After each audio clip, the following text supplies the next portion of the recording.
ಶುಭೋದಯ, ನಮಸ್ಕಾರ, welcome to Yoyo Kannada. ಬನ್ನೀಗ ನೋಡೋಣ ಕರುನಾಡಿನ ಪ್ರಮುಖ 5 ಬ್ರೇಕಿಂಗ್ ನ್ಯೂಸ್ಗಳು.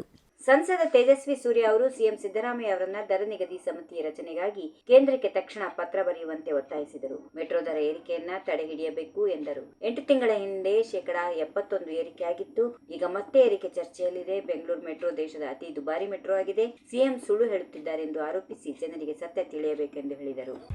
ಕಾರ್ಮಿಕ ಸಚಿವ ಸಂತೋಷ್ ಲಾಡಾ ಅವರು ಟ್ರಂಪ್ ಮೋದಿ ವ್ಯಾಪಾರ ಒಪ್ಪಂದದ ಬಗ್ಗೆ ಟೀಕಿಸಿದರು. ಟ್ರಂಪ್ ಹೇಳಿದ್ದನ್ನ ಮೋದಿ ಕೇಳಬೇಕಾದ ಸ್ಥಿತಿ ಬಂದಿದೆ ಎಂದು ಲೇವಡಿ ಮಾಡಿದರು. ಅಮೆರಿಕದಿಂದ ಬರುವ ವಸ್ತುಗಳಿಗೆ ತೆರಿಗೆ ಇಲ್ಲ, ಆದರೆ ಭಾರತದ ರೈತರ ಉತ್ಪನ್ನಗಳಿಗೆ ತೆರಿಗೆ ಹಾಕುತ್ತಾರೆ. ಇದರಿಂದ ರೈತರಿಗೆ ತೊಂದರೆ ಆಗುತ್ತದೆ ಎಂದು ಆರೋಪಿಸಿದರು. ಯಾರಿಗೆ ಲಾಭ ಎಂದು ಅವರು ಪ್ರಶ್ನಿಸಿದರು.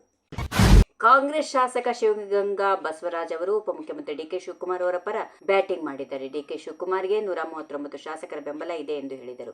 40-50 ಯುವ ಶಾಸಕರು ಡಿಕೆ ಶಿವಕುಮಾರ್ ಬೆಂಬಲಕ್ಕೆ ನಿಂತಿದ್ದೇವೆ. ಅವರು ಏನ್ ಹೇಳಿದ್ರು ಮಾಡಲು ಸಿದ್ಧ ಇದ್ದೇವೆ. ಅಗತ್ಯವಿದ್ದರೆ ಪ್ರಾಣವನ್ನ ಕೊಡುತ್ತೇವೆ ಎಂದು ಭಾವನಾತ್ಮಕವಾಗಿ ಹೇಳಿದರು.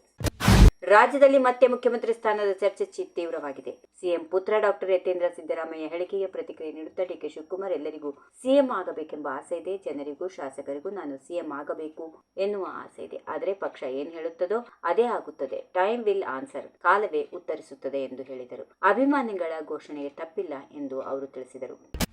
ಮೈತ್ರಿ ವಿಚಾರವಾಗಿ ಜೆಡಿಎಸ್ ಜೊತೆ ಚರ್ಚೆ ನಡೆಸಿ ಅವರ ಅಭಿಪ್ರಾಯ ಪಡೆದುಕೊಂಡು ಗ್ರೇಟರ್ ಬೆಂಗಳೂರು ಪ್ರಾಧಿಕಾರ ಜೆಬಿಎ ಪಾಲಿಕೆಗಳ ಚುನಾವಣೆಗೆ ಸಜ್ಜಾಗಲು ನಿರ್ಧರಿಸಲಾಗಿದೆ. ಹೀಗೆಂದು ಬಿಜೆಪಿ ರಾಜ್ಯಾಧ್ಯಕ್ಷ ಬಿವೈ ವಿಜೇಂದ್ರ ತಿಳಿಸಿದರು. ಈ ವಿಡಿಯೋ ನಿಮಗೆ ಇಷ್ಟವಾದಲ್ಲಿ ಲೈಕ್ ಮಾಡಿ, ಶೇರ್ ಮಾಡಿ, ಸಬ್ಸ್ಕ್ರೈಬ್ ಮಾಡಿ.